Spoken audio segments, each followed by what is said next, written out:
Morning everyone, welcome back to my new blog. আজ শুক্রবার আর এখন সময় হয়ে গেছে সকাল 6:30। তো আমি সবেমাত্র ঘুম থেকে উঠেই জাস্ট বাইরে এলাম। আজকের ফার্স্ট সকালে ওয়েদারটা কিন্তু বেশ মেঘলা মেঘলা মতো ছিল। তো বাবিনকে এখন ঘুম থেকে ডেকে দেবো, কারণ ও যাবে স্কুলে।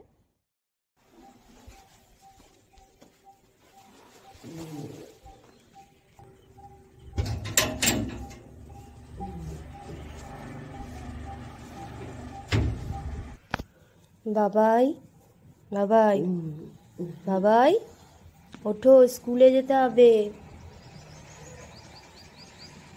সোনা বাবা, ওঠো, স্কুলে যেতে হবে তো। বাবিনকে এখন ঘুম থেকে তুলে দিয়েছি আর ওকে এখন ব্রাশ করাতে নিয়ে চলে এসেছি। আর ও খুবই কান্না করছিল, কারণ ও বলছিল ওর চোখে নাকি এখনও ঘুম আছে, ও আরেকটু ঘুমাবে। কিন্তু কিছু করার নেই, মর্নিং স্কুলে তো প্রতিদিনই সকালে একই গল্প চলতে থাকে। সত্যি বাচ্চাগুলোর জন্য খুবই কষ্ট হয়, কারণ সকালের দিকে কিন্তু সত্যি আমাদের সবারই চোখে কিন্তু ঘুম থাকে, আর ওরা তো অনেকটাই ছোট। তো দেখো, ও এখন একটু কান্নাকাটি করছিল। তো ওকে ব্রাশটা করিয়ে ওর জন্য নিয়ে চলে এসেছি ডিম সিদ্ধ। সকালবেলা করে ও তেমন কিছু খেতে চায় না, এই একটা ডিম খেতে খেতেই যে কতক্ষণ সময় লাগায় সে আর বলার মতন নয়। আর ওকে আজকে টিফিনে দিয়েছিলাম স্ট্রবেরি আর সঙ্গে আপেল আর কলা মাঝে মধ্যেই নিয়ে যায়, তবে আজকে স্ট্রবেরি ছিল বলে ওকে একটু স্ট্রবেরিও দিয়ে দিয়েছিলাম। আর দেখো, ও এখন রেডি হয়ে ওর পাপার সাথে বেরোচ্ছে স্কুলে। তো ওরা স্কুলে চলে গেল, ওরা তো বেরিয়ে গেল। এবার একে একে আমি আমার সমস্ত কাজগুলো সেরে নেব, কারণ 9:30টার মধ্যেই আবার বাবিন আর ওর বাবা চলে আসবে, কারণ 9:15 নাগাদ বাবিনের স্কুল ছুটি হয়ে যায়। আর বাড়ি আসতে আসতে মোটামুটি 9:30 বেজে যায়। তো প্রথমেই আমি ঘরটা ঝাড় দিয়ে নেব, তারপর ঘর মুছে নেব, আর এর মধ্যে আমাকে রান্নাটাও কমপ্লিট করতে হবে। আর গতকাল বলে নয়, আমি প্রতিদিনই রাতের বেলা বাসনগুলো মেজে রাখি, তো সেই জন্য সকালবেলা আমার চাপটাও অনেকটা কম থাকে। আর কাজের দিদি এখন না থাকাতে আমার যেহেতু সব কিছুই একাই সামলাতে হয়, সেজন্য যতটা সম্ভব এগিয়ে রাখা যায় ততটাই ভালো। তো কিছু জামা কাপড়ও আছে, সেগুলোও কাচবো।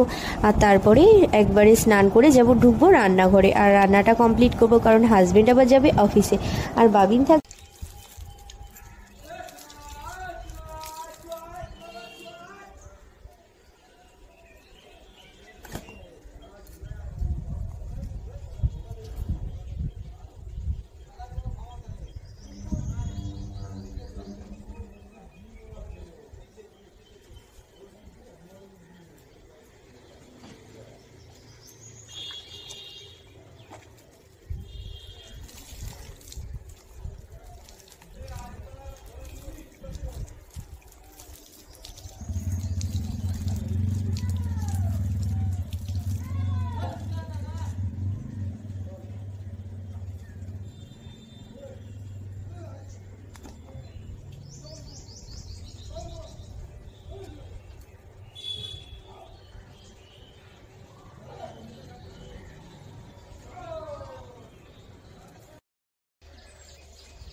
ঘরে এসেই আমি প্রথমেই বসিয়ে দিয়েছি ভাত, আর একদিকে আমার জন্য একটু চা, কারণ এখন 8:30 মতো বাজে, আর কাজকর্মের সাথে সাথে আমারও যেন একটু হালকা হালকা খিদে পেয়ে গেছে।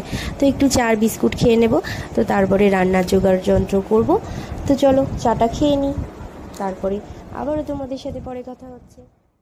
চলে এসেছি স্কুল থেকে, আর সকালবেলা খাওয়ার জন্য আমি করেছি বেগুন ভাজা। আর দেখো, গরম ভাতে দিয়ে দিয়েছি বাটার আর বেগুন ভাজা দিয়ে আজকে সকালের গরম গরম ভাত আমরা খেয়ে নেব। ম্যাঙ্গো মানে আম, মিল্ক মানে দুধ, মাদার মানে বেবি। এই মাদার মানে কি? মাদার মানে মাম্মা, মা বলবে। মা। মাংকি মানে বাদর। ম্যান মানে ম্যান মানে ম্যান মানে মানুষ। মানুষ। আর ম্যাপ মানে মানচিত্র। ম্যাট মানে মাদু। ম্যাট মানে মাদু। মাস্ক মানে মুখোশ।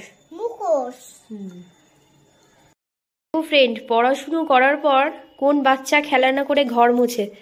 আমার ছেলে এখন ঘর মুছছে। এই মোফটা কেনার পর থেকেই ওনার ঘর মোছার খুব ইচ্ছা হয়েছে। উনি যখনই সময় পান তখনই ঘর মুছতে শুরু করেন। দেখো, তোমার ঘর মুছতে ভালো লাগে? ইভিনিং ফ্রেন্ডস, হাজবেন্ড অফিস থেকে আসার সময় নিয়ে এসেছে কই মাছ, তো এখন সেটাই আমি ধুয়ে নেব। তো চলো তোমাদেরকে একবার দেখাই। তো দেখো, কই মাছগুলো মাঝারি সাইজ, খুব একটা বড়ও না আবার খুব একটা ছোটও না। এই সাইজের কই মাছটা কিন্তু খেতে অসাধারণ লাগে। তো চলো এগুলোকে ধুয়ে নিই। ইভিনিং ফ্রেন্ডস, আজকে সন্ধ্যাবেলা বাবিনকে টিফিনে দেবো গোলা রুটি। সেজন্যই দেখো ময়দা আর চিনি দিয়ে একটা ব্যাটার করে নিয়েছি। আর এই গোলা রুটিটা করব আমি পুরোটাই বাটার ব্রাশ করে। আর এই গোলা রুটিটা কিন্তু বাচ্চাদের জন্য খুবই হেলদি আর অনেকক্ষণ পর্যন্ত পেটও ভরা থাকে। আর আজকে আমাদের জন্য বানাবো ডিম টোস্ট। এটাই আজকে আমাদের সন্ধ্যাবেলার টিফিন। আমাদের রাতের বেলা ডিনার কমপ্লিট হয়ে গেছে। আর প্রতিদিনের মতো আজকেও আমি রাতের বেলা বাসন মেজে নিয়েছি। আর এখন রান্নাঘরটা সুন্দর করে পরিষ্কার করে নিচ্ছি। বাবিন ওর পাপার সাথে খেয়ে দিয়ে ঘরে চলে গেছে ঘুমাতে। আর এখন আমি এগুলো পরিষ্কার করে ফ্রেশ হয়ে তারপরে ঘুমাবো। আর আজকের ব্লগটা এখানেই শেষ করছি। কালকে দেখা হচ্ছে একটা নতুন ব্লগের সাথে। আজকের এই ছোট্ট ব্লগটা যদি তোমাদের ভালো লাগে তাহলে অবশ্যই লাইক কমেন্ট করো।